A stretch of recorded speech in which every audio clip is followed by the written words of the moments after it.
The first day I came to church here, Rainey had invited me to come to church, and Pastor Beth was giving me just a list of everything that went on here, what might interest me. And when she got to prayer shawl, knitting and crocheting, I raised my hand and said, "That's me." So she dragged Barbara Hovey over and she gave me a tour of the prayer shawl room, and I had my invitation. So I waited a month or two and I thought, why not? Better go meet people. I drove in, parking lot was full, and I found Barbara Lindler getting out of her car. And she was carrying a bag with yarn, and I thought, oh, now someone will show me where to go. And I walked over and I introduced myself, and she's so sweet, she did too. I said, "I see you must be going to prayer shawl. Can I follow along with you?" And she said, "This is my first night too. I don't know where we're going."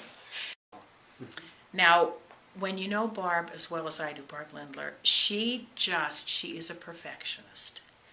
And she took this to heart. She began a prayer shawl, and it went very well for the first many rows. But when you crochet, it has a tendency to move in and move out. But this was her gift to someone, and she wanted it to be the very best that she could do. She would tear it out and she'd start again. And she'd tear it out, and Barbara Hovey would sit next to her, and they'd go on. And I watched, month after month, I watched her struggle till it got to be her standard, because she said, if you were giving this in the name of the Lord, it had to be your very best work. And the following fall, I was diagnosed with breast cancer. We were here, and Pastor Beth came to me and said, "Oh, wait a minute, I want to have a time of prayer with you, and I want to give you a prayer shawl, give you your prayer shawl." And what did she come in with? But the shawl, this shawl, that I had watched Barb struggle over and work so carefully. And I know the love that went into this.